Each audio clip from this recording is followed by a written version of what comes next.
Ganito pala yung hagdan dito. Paano pag kinuha to? Sa kabila. Ano? Tatlo kayong mag-asawa? Ilan yung anak mo sa una? 4 po, sir. Hello po. Sir, Sino po si Nanay Daisy? ako po, sir. Ay, kayo po. Tuloy po. Kumusta po kayo dyan? Isang po, sir. Tuloy po. Ito bahay nyo? Ako po, sir. Ilan kayo nakatira dyan? Bali, ano po, sir. Tatlo lang kami mag-asawa tapos yung mga anak ko doon sa kabila. Ano? Tatlo kayong mag-asawa? Hindi yung asawa ko po tsaka yung anak ko maliit. Akala ko tatlo yung asawa mo dyan. Hindi po, sir. Oh, pwede ba umakyat? Po, sir. Tuloy po kayo, sir. Kasi na po kayo ta. Ganito yung bahay namin po. Okay lang. Nabubuhat pala tong hagdan. No? Ganito pala yung hagdan dito. Paano pag kinuha to? Doon po sa kabila po, sir. Sa may upuan po, sir. Kasi dapat pinapakom yung hagdan mo. Paano pag kinuha nila, hindi na kayo makakyat? Diskarte naman po, sir, dyan. May upuan. Uy, ibang klase, oh. Tingnan nyo yung hagdan, oh. Nalilipat. Pwede pala yun? Sige, akyat ako, ma'am, ha? Sige po, sir. Tuloy po kayo, sir. Hop! Oh. Na po kayo dito sa bahay namin, sir. Ha? Pasensya na po kayo sa bahay. Okay lang. May exit pa dyan. Ito lang po, sir. Ayan na, exit. Opo, sir. Paano yan? Patingin? Pagka po, sir, umuulan, di kami Ay, pusang gala. Kurtina lang. Opo, sir. Walang pa. Dyan kayo lumalabas. Opo, sir. Pagka umaambon po.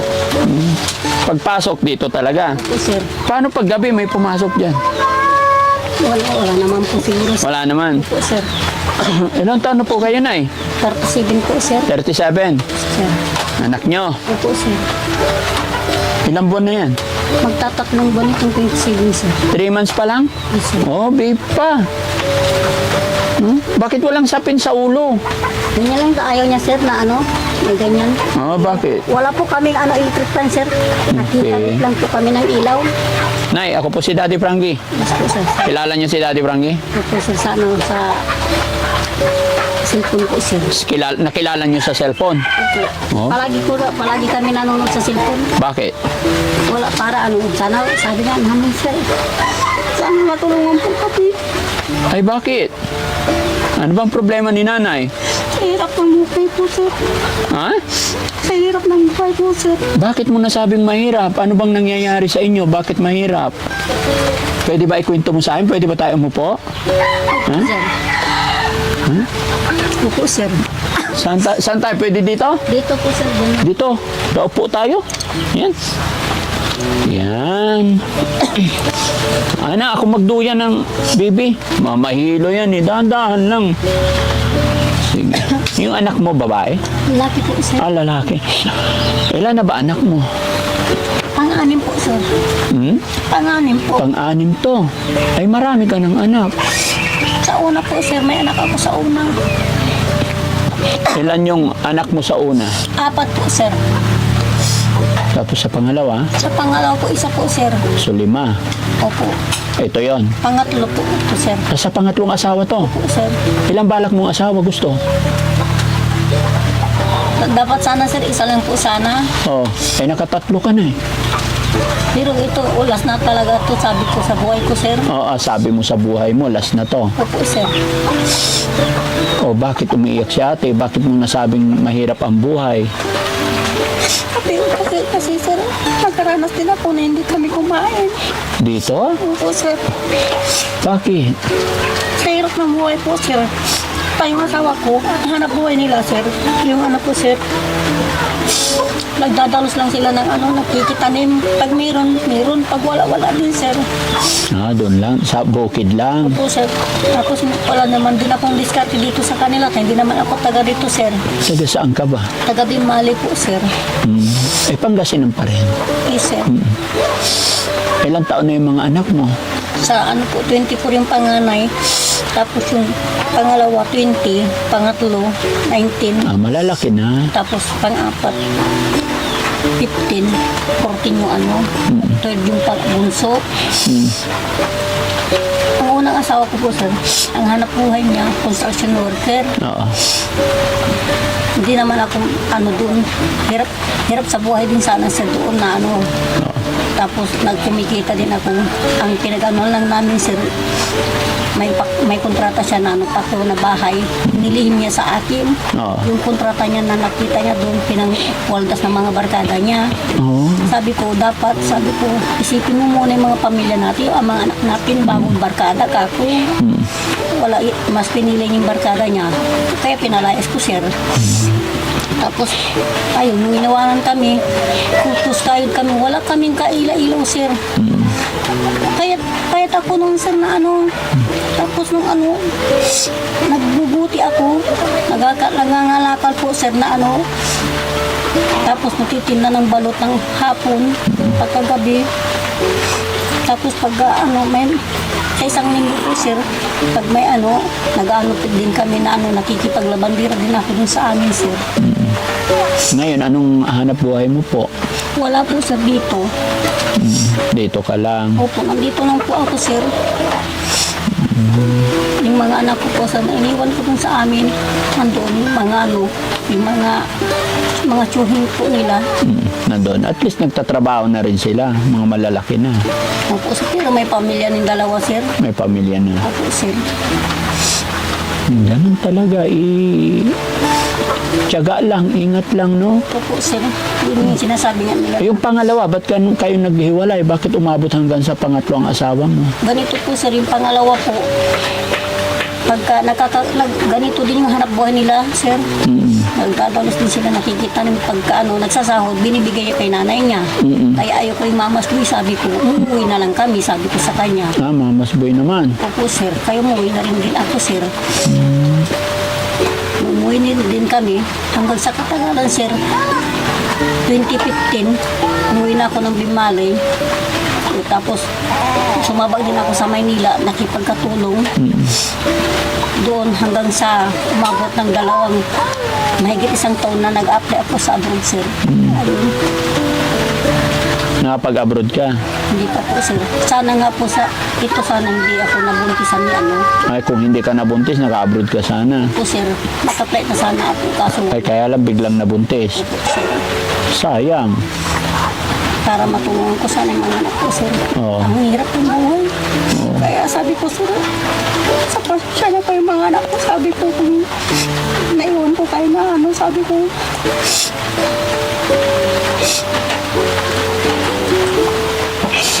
Tapos dito, sir, ang karanasan ko, hindi kami kumain doon na isang araw. Bakit? May trabaho naman yata asawa mo. Wala, tamang-tama din na nakasakit noon, sir. Tapos yung mga anak niya, wala din trabaho, sir. Halos nakasabay sila nagkasakit, sir. Kaya wala. Nangutang na lang ako ng walang magpapautang sa amin dito. Walang trabaho. Walang magpapautang dito kahit pansaing lang? Wala po, sir. Bakit? Kahit 5 gatang lang na bigas? Opo, sir, hindi sila magpapautang sa dito. Kahit sabi ko nga iba dito tsaka iba dun sa amin, sabi ko. Kaya naranasan ko na hindi kami kumain. Nagpapadidi pa nga ako, sir. Wala kami pambiling gatas. Paano yun? Paano pag hindi kayo kakain? Kaya ba yun? Isang araw walang kain? Hindi sa isang lang, sir. Kainan, sir. Opo. Nagpalipas ng kain. Nagpalipas lang po kami ng kain. Tapos may nagpahapo na buhangin, sir. Ako naglagay sa sako. Binigyan ako ng 3 kilong bigas. Yun ang pinagsaing ko. Sa hirap ng buhay, sir. Sana matulungan ka ng mga anak mo, malalaki na sila. May pamilya na yung dalawa, sir.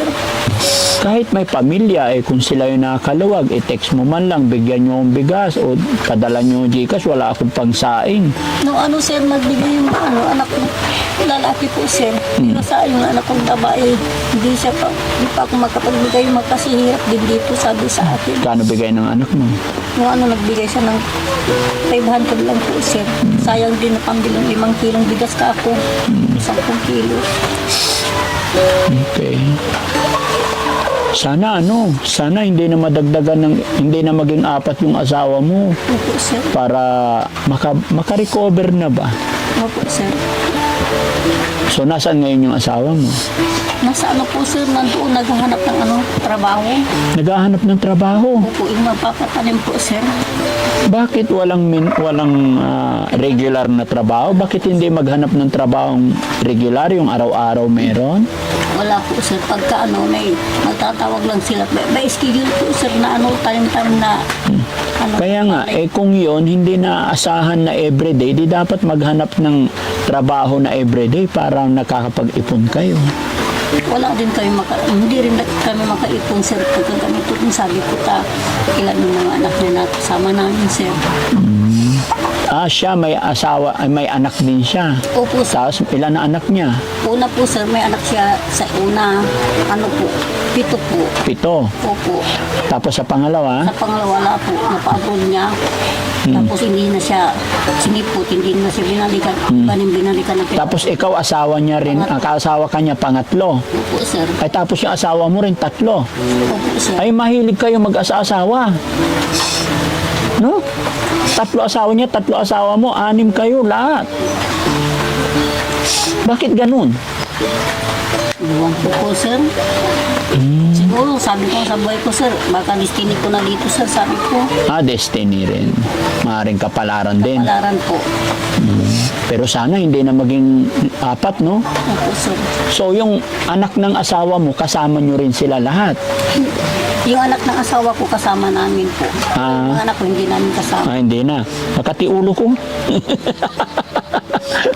Sana all maraming asawa. Paano ba yun? Pero Nay, ilan taon ba yung asawa mo ngayon? 48 po sir. 48. Dapat maghanap ng maayos na yung regular na trabaho para araw-araw. Kung kahit sweldo natin halimbawa 500, alangan na ubusin mo yung 500 araw-araw, di ba? Kung 500, i-budget natin yung 300, may nakatagong 200. Bukas ulit may 500, 300 budget, o di may 400 ka na ipon. Para pag dumating yung time na walang trabaho, may madudukot. Opo sir. Pagka din po sir dito, pagka naghahanap buhay sila sa isang linggo, sa isang bisis lang po. Kaya nga, dapat maghanap ng trabaho talaga. Kasi pag ganun, hintayin mo lang yung kung kailan may patanim, wala talaga mangyayari. Kaya ang ulam nga namin kagabi sir yung kamatis po. Kamatis, Nilagyan ng soy po. toyo. Opo. Ngayong lunch, ngayong tanghali. Hindi na kami kumain sir. Bakit? Walang ulam sir. Walang ulam. Hindi ba kayo nangihina pag walang kain? Naghihinap din po sir. Pagka nagkape din ako sa kanina. Nagkape. O mamayang gabi, anong balak niyong ulamin? Na lang po kami, kukuha na lang ng dahon ng malunggay po sir. Alam mo, kahit na dahon-dahon dyan, kasi nandito tayo sa probinsya, Po sir. basta may sinaing, tapos may kahoy dyan, may tubig, pakulo ka lang ng tubig, tapos may luya. Lagyan ng kung ano-anong dahon-dahon dyan, tapos bagoong. Sarap na yung sabaw, di ba? Diskarte lang ba? Opo sir. No? Tinan mo, yung baby mo, tapos yung baby mo 3 buwan. Opo sir. So, bali ilan na lahat-lahat ng anak mo? Sa unang asawa, pangalawa, pangatlo, Pang-anim po sir. pang-anim talaga.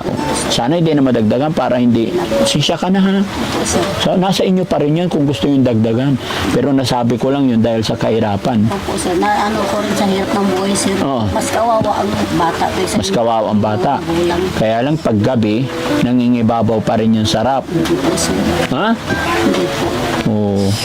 Tumatawa yung baby. Naintindihan yata niya yung usapan. Ha? Hirap rin ng buhay sir. Hindi ko paano ng listro yan sir. Ano yan? Listro po. Hindi pa naparehistro. Bakit? Sa hirap ng buhay sir. Saan mo pinanganak ba yan? Dito po na. Dito lang sa bahay? Naabutan na po ako sir. Dito mo na pinanganak. Di ba bawal na manganak sa mga gan? Opo, sabi nga nila sir, tapos pinapamulta nila ako ng 10,000 po sir. Jismil? Opo, pagka manganganak ka pa sa ospital ay dito sa bahay, sabi nila sa akin, magmumulta ka o kaya makukulong kayo. Sinong nagsabi magmulta ka? Sa doktor po, sir.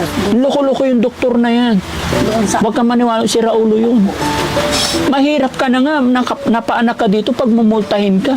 Nabutan na po kami. Oo. Sabi ko, nabutan na nga po ako sa amin kasi wala akong kasama. Pag inabutan ka dito sa bahay mo, magmumulta.